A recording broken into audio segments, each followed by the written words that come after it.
میرے اپنے ایک دوست ہیں، وہ لندن میں ہوتے ہیں، اسکاٹ لینڈ میں۔ اس نے مجھے خود واقعہ سنایا۔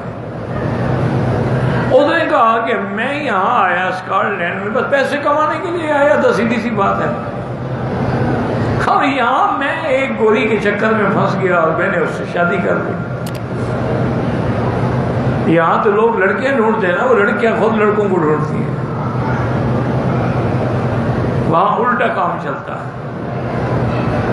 کہتے ہیں میں پھنس گیا، میں نے شادی کر لی، نکاح کر لیا، لیکن اللہ نے ایسا کرم کیا کہ وہ مسلمان ہو۔ جب اس نے میرا رویہ دیکھا نا، میرا اخلاق دیکھا کہ نفرت نہیں، کسی کو گالی نہیں، وقت پہ نماز پڑھتا ہے، اسلامک سینٹر جاتا ہے، اس نے مجھے کیا ہے اسلام، تو میں نے کتابیں لا کے دی، پڑھتی رہی، آخر وہ مسلمان ہو گئی۔ ہمارا وہاں ایک ریسٹورینٹ ہے، وہ امی بیوی دونوں چلاتے ہیں، اس لائن میں اور بھی ہے۔ وہ کہتا ہے کہ میری والدہ نے مجھے ٹیلی فون کیا کہ مدت ہو گئی ہے بیٹا تم نہیں آئے ہو۔ میں نے کہا اماں میں تو شرم سے نہیں آتا، میں کیا منہ دکھاؤں، آپ نے پتہ نہیں دل میں میرے لیے کیا خواب سوچے ہوں گے، میں نے تو یہاں آ کے شادی کر دی، اب میں اس کو دھوکہ دینا نہیں چاہتا۔ انہوں نے کہا بیٹا ہم نے معاف کیا، اس کو بھی لے آئے۔ وہ کہتے ہیں میں ان کو لے کے آیا، میری ماں نے میری بیوی کا بڑا استقبال کیا، بڑا پیار کیا، محبت کی۔ وہ تو میری بیوی میری ماں کی پاگل ہو گئی، دیوانی ہو گئی کہ یار میں سمجھا مجھے گالیاں دیں گے، مجھے ماریں گے۔ انہوں نے کہا بیٹی اللہ نے تیرے ساتھ نکاح لکھا تھا میرے بیٹے کا، جو اللہ کا فیصلہ ہے ہمیں قبول ہے، اور پھر اس سے بڑی خوشی کیا ہے کہ تم کفر سے نکل کر اسلام میں آ گئی۔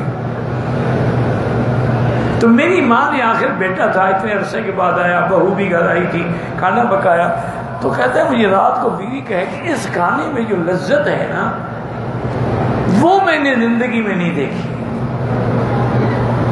میرا ریسٹورینٹ ہے، میں خود کھانا پکاتی ہوں، خود کوکنگ کرتی ہوں، میں دنیا کی اعلیٰ سے اعلیٰ ڈشز بناتی ہوں، لوگ حیران ہوتے ہیں میرے کھانے کھا کے، لیکن اس کھانے میں جو لذت ہے، جو چاشنی ہے، جو مٹھاس ہے، وہ مجھے کہیں نہیں ملی۔ کوئی بات ضرور ہے۔ میں نے کہا کیا بات ہوگی؟ میری ماں بیچاری جو ان پڑھ ہے، دیہاتی عورت ہے، بس نماز پڑھتی ہے، روزہ رکھتی ہے، اور تو اس کو کوئی پتہ ہی نہیں ہے، وہ تو قرآن شریف پڑھی ہوئی بھی نہیں ہے۔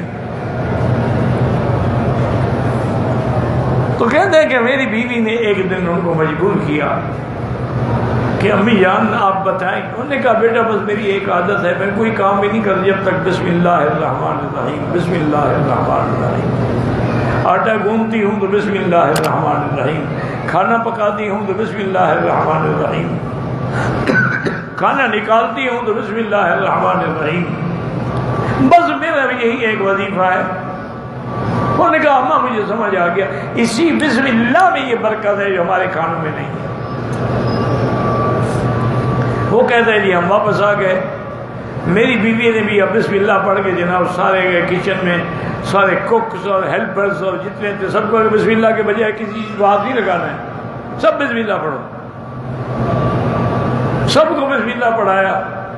وہ کہتا ہے وکیل صاحب اب جو ہمارا ہوٹل چلا ہے نا، سارے ہوٹل فیل ہو گئے، لائنیں لگی ہوئی ہیں، 2 گھنٹے تک انہیں ٹیبل نہیں ملتا۔ اللہ نے ہمارے کھانے میں وہ لذت رکھ دی ہے کہ وہ اللہ کا نام شامل ہو گیا۔